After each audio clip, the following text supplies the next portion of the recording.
Hello and welcome to BQ Prime. This show is all about the new tax that you will have to pay if you are a foreign traveler. If you travel abroad from July 1, you will have to pay 20% as tax before you claim that tax later while you file. The most important aspect here is that if you use credit card to book your ticket for any travel abroad and spend the money, you will end up paying 20% more. Now, the big question we are asking today is that why this tax? What is the intention of the finance ministry? What has been the trend in tourist travel, especially the salaried taxpayers? Will it hurt the honest taxpayers is the big question.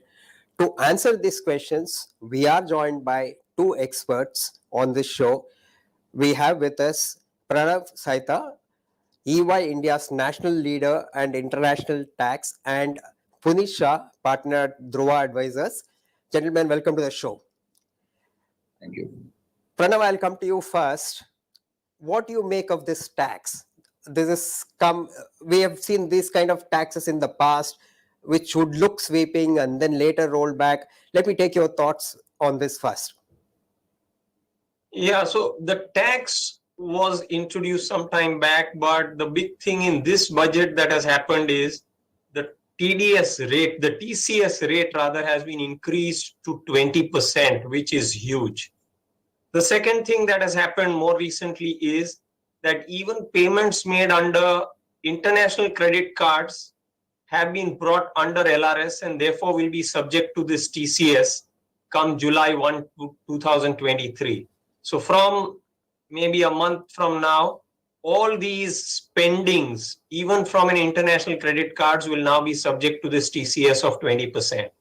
And this is without thresholds, blanket 20%, which is admittedly large because the taxpayers are spending their post-tax incomes in terms of foreign remittances or international travel, tourism, etc. And therefore, money is post-tax, which the taxpayers have saved and are spending towards these tourism as well as maybe remittances abroad, will all be subject to this 20% TCS.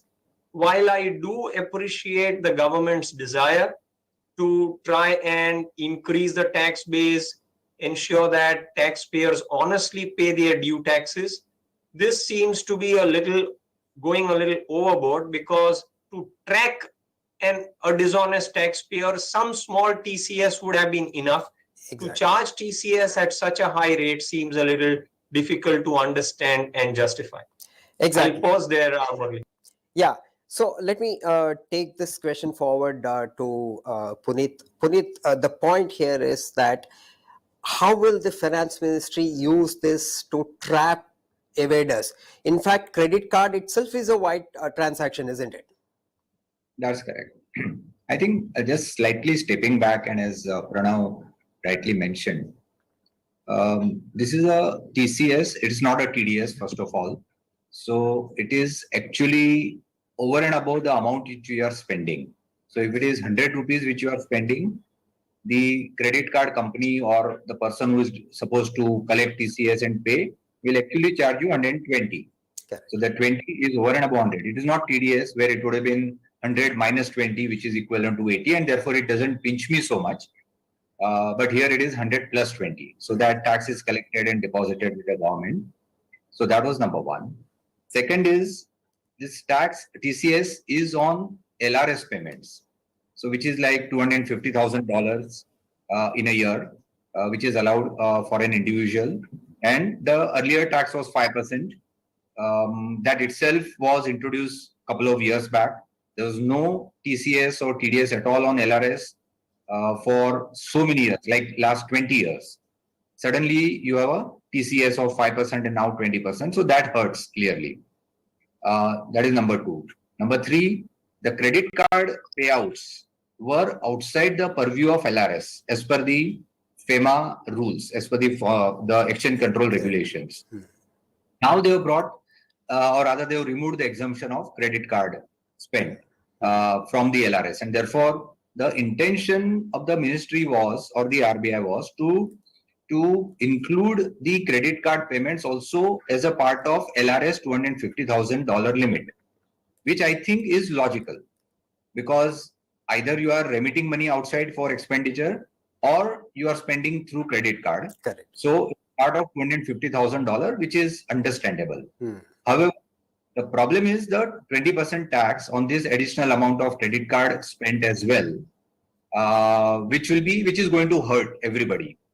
Whether it is 5% or 20%, you are able to track the spender. You are able to track the person who is spending or who is sending the money under LRS. So tracking per se is not necessarily the justification. Even 5% you can track. There's no need for such a high tax of 20%.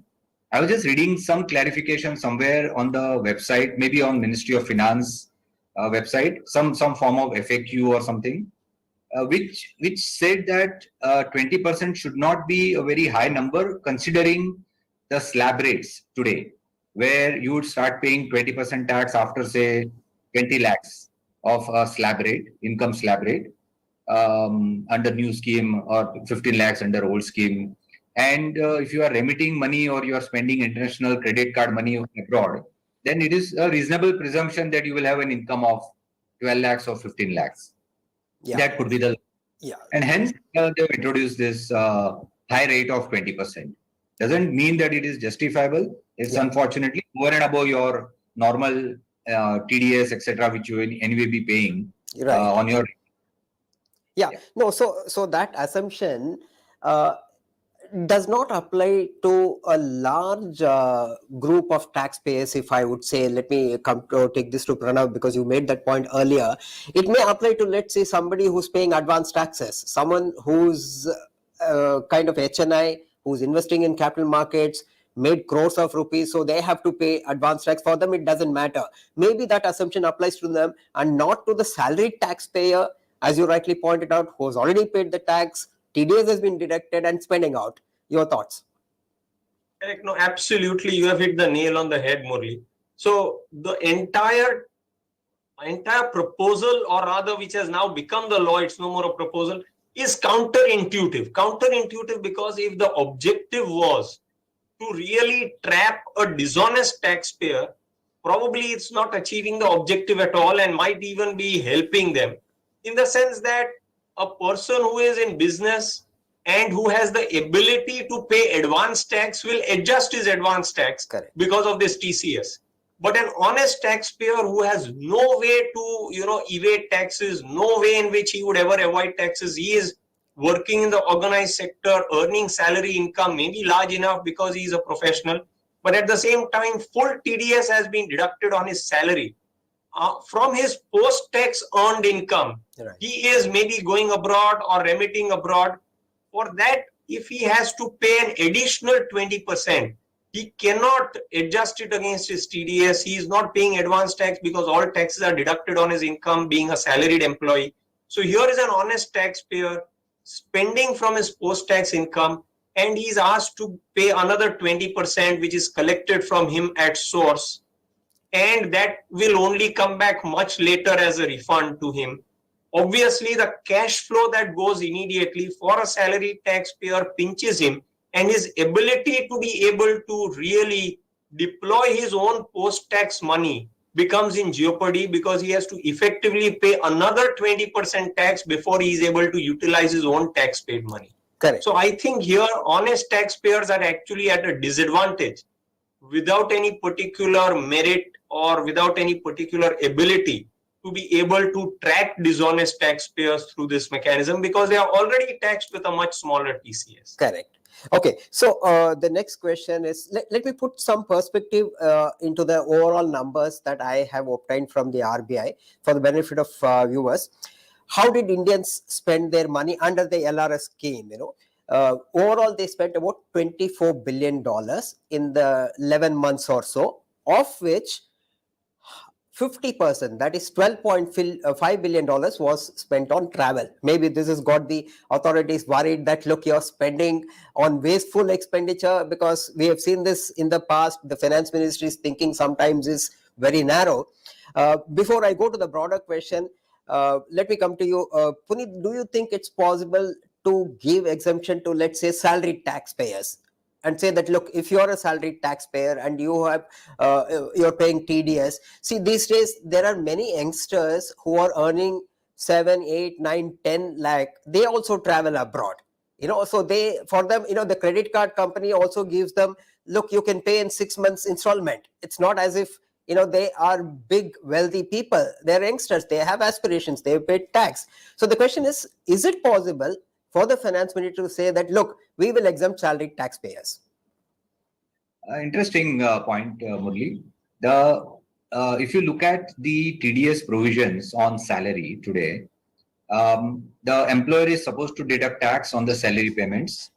There was an amendment in the law years back, maybe 15, 20 years back, where there was a enabling provision which they created in the act to say that employee has the choice and option to declare additional income which he is earning and also the TDS on that amount to the employer, and employer has the obligation, maybe once it is declared to the employer, to consider that income and the TDS, additional income, additional TDS, and consider the TDS or adjust the TDS liability on the salaries which is being paid. There was no exemption as such. But they have put a caveat there also that such an adjustment is possible or such a consideration by the employer is possible, but that should not reduce in the overall TDS amount which employer is going to do on the salary. So you can consider the additional income, additional TDS, but it cannot reduce your TDS amount on the salary income which is being anyway applied by the employer. Right. Now, extending that logic, one could have said that, okay, the act should be amended again for the salaried employees, say section 192 of the Income Tax Act, where the employer will consider the TCS also paid by the salaried employees and will adjust the TDS liability or other TDS deducted by the employer from the salaries of the employees. Sure. So this will result in the lesser TDS being deducted. It will result into no refund for the employee because his TDS is reduced, his TCS is added, and therefore it is adequate to cover his total salary income, tax on the total salary income. Now, I don't think that complete exemption is possible. To my mind, some partial exemption can be thought of. One will have to think through in terms of how the exemption will be worded. So that is one possibility. Or the other possibility is what I was saying or suggesting, that can you consider TCS Right.